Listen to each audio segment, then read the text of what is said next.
When was the last time you just let loose without using alcohol or drugs? When's the last time you started dancing to a new song because you just really liked it and wanted to dance? When's the last time you jumped?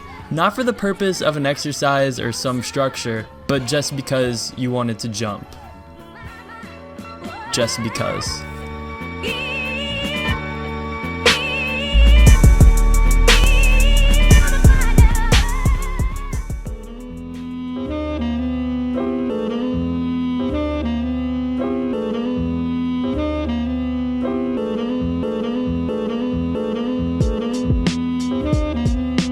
It was June of 2015, the end of my sophomore year of high school. I was coming off a school year where I received 4 disciplinary referrals, one of them being a suspension because I made a request to my school's IT department to let me watch porn on a school computer. I didn't say I was perfect, but I was definitely different. I saw the world in a way that I don't think most teenagers did, and adults especially not. We buy these self-improvement books with the hopes of making everyone like us, with the hopes of getting a girlfriend, with the hopes of getting respect from others, and maybe some external validation as well. But I'm not gonna read these books! Shit.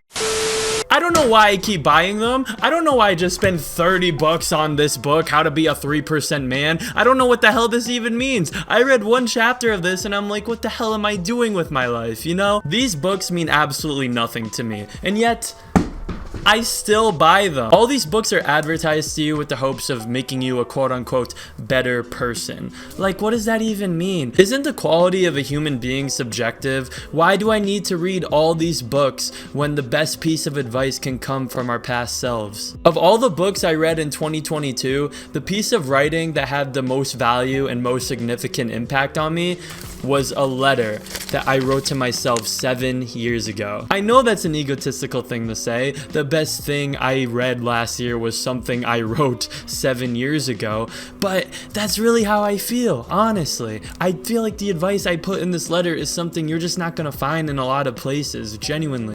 I like having control in life. Where do you see yourself in 5 years? Not on your vlogs. Okay, so to set the scene here, this is something I wrote for my social studies class at the end of my sophomore year, and I just got it back in the mail in June of last year. Dear future self, you're going to be reading this when you are 22 years old, and a lot of things are going to have changed in that 7-year time span. One of my hopes and aspirations by the time I'm 22 is to have a major in something in the entertainment business. I can never picture myself working in an office all day. Alright, you know, so we don't always get what we want in life, but I mean, to be fair, there's like filmmaking, doing this, but then there's the money. And the money, and the money, and the money, and it keeps going up, and it keeps going up, the money! When you're young, it's really easy to go for your passions, and I'm not necessarily advocating against that. If you can work your passion into an office job, I mean, get the bag, bruh! I also hope that I am a little bit more grown up in the future, but never lose my sense of humor. My sense of humor is one of my most important traits, and I hope that I never lose that, even when I become an adult. Sometimes my immaturity is too much, and I hope it improves by then. It's kind of scary to think of myself as an adult. I have no idea the events that are going to unfold in the next 7 years. I just can't really picture it yet. And I mean, this kind of ties into the valuable advice I was just talking about, right? Like, when you're an adult and you're like in your 20s, your 30s, who's going to tell you like, oh, don't lose your sense of humor, man. It's really important. No! They just want you to be a bot like everyone else, write this, do that. Ugh. No one really tells you to be fun, you know, unless you're drinking or something. That's what I'm saying, man. This letter, so many important things come from this letter.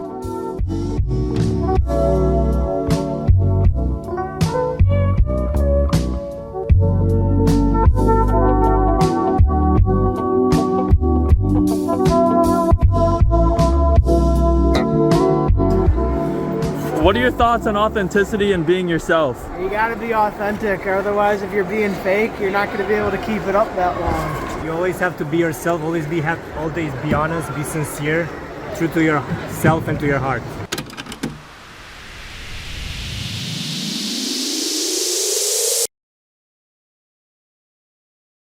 I think the most important thing is that you never fall into the cycle where life is the same every day and you get bored. I still want to have that childlike happiness in 7 years. That happiness where you're just overwhelmed with joy or laughter just because you're happy. I have that right now, but not a lot of kids around me do. I think some of my classmates are just really annoying sometimes and take things too seriously. I think as I get older, it is gonna be more difficult to stay happy and just not care what people think. But I hope you never lose track of those significant values. I also hope that you have more confidence by then and you don't just let people beat you around. See, that's it. That's it right there, bro. The best piece of advice can come from the past version of yourselves. I'm just happy. What's wrong with smiling and laughing just because you're happy? Oh, you need to calm down. You can't do this. You can't do that. You can't jump over that chair. You can't do that. Like, I don't get it. Why can't I jump over it? Explain to me why I can't jump over this chair right now.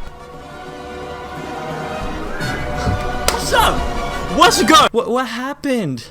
We were kids, and I still have that sense of happiness, but the more I grow up, the older I get, I see people all around me losing that shit. We try so hard to hide our quirks and conform to how society expects us to act that we end up losing the child inside ourselves. We end up losing all forms of authenticity and pure joy at the expense of appeasing people who also have the same insecurities inside. I refuse to sacrifice myself to appease the vast majority of the population. I know people might think I'm crazy. Maybe I am crazy, but I'm happy. And I try to uplift other people whenever I can. I want to take this message that my 15-year-old self conveyed, and I want to take that message, and I want to not only carry it for the rest of my life, but also spread it to everybody around me. But you know, I think as long as we stay true to ourselves, be nice to people, and hell, maybe even let loose once in a while without alcohol or drugs, I mean, I really do think we'll all be better off for it. Also, last thing I just want to read here. Please have some common sense by now and make some smart decisions. That is probably the biggest thing I need to work on personally. So please don't lose sight of that. Some things never change. They just don't change. Anyways, I hope this was a good read for you. I'm coming to the end of my sophomore year right now, and I'm so excited for the future. I hope you are too. Hell yeah, I'm mad excited. I'm 23, going on all these trips, doing all these things, and I'm nothing special, man. I'm really not. I'm filming on a ghetto setup right now on my phone, on top of a glass case and a woman's health book. And I'm not even a feminist. But yeah, guys, it's good to be back. I know I haven't uploaded in like 3.5 years, but nothing's changed. I don't think we'll have drastic change for a while, as long as we stick to the values in this letter. The best thing I have read in all of 2022. I'll see you guys next time. Peace. I recognize your fragrance. Hold up, you ain't never gotta say shit. And I know you taste this a little bit. High maintenance. Everybody else basic. You live life on the everyday.